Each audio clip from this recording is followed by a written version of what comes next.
How I leverage living my life in the overdraft to moving to Puerto Rico and purchasing 2 properties. This is part 2 of a series where I'm helping you, whether you're a fellow Puerto Rican looking to move back to the island or an individual who's just interested in moving to Puerto Rico and learning what that process is like. This video is for you, and if you're interested in learning more about my story, you can purchase my book, Queen of the Overdraft, available on Amazon. All right, part 2. Today I want to talk about transportation and what that looks like. When I had moved over here, I had shipped over my 2011 Jeep Grand Cherokee. It's paid off, and I used a family friend, and it cost about $1,500. There are other companies that do it. I believe there's a company called Rosa del Monte.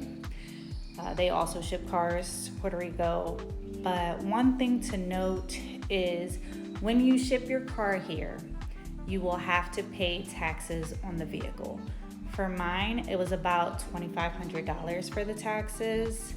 However, you could look up the taxes for your vehicle on Suri, which is SURI.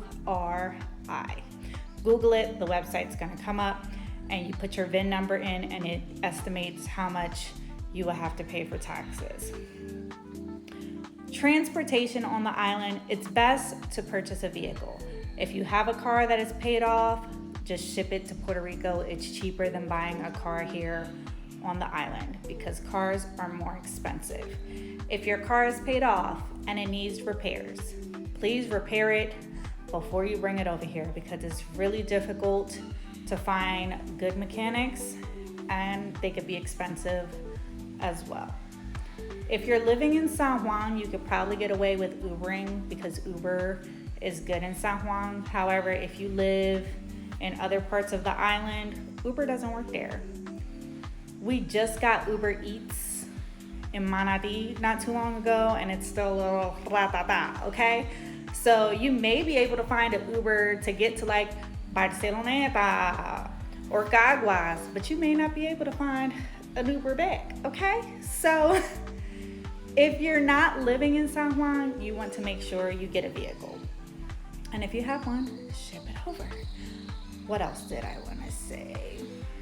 What about transportation? Oh, car insurance. So if your car is paid off, every year you have a marbete, and it costs about $200. That's like your registration and your insurance all in one. If you purchase a vehicle on the island, of course you have to buy private insurance to cover the price of the vehicle. That's extra. I can't tell you pricing on that. But if you have a car that's paid off, you will get a marbete, and you will have to go to Sesco, which is CESCO, with all of your paperwork, and bring your laptop and your printer too, because they're going to ask you for a paper that you don't have, and it may take you 2 to 3 appointments to get what you need to get. Okay, so also when you move here, you have about, and you get your car, you have about 1 month to get your Puerto Rico license, and you would also get that from Sesco. Once again, with the paperwork, bring everything. Your birth certificate, a letter of recommendation from your kindergarten teacher, and I'm not exaggerating, a proof of address, everything, because if you're missing one paper, they're not gonna give it to you, okay? So your first appointment can be, hey, I just want information on everything that I need to do reciprocity to get my license over here. The second one will be bring every single last paper, the sales that you have to purchase, and then you could get your license, okay? And if you have any more questions about transportation, let me know, or just moving to Puerto Rico, any questions on looking for places. I did it as a single mom of 3, and you can too.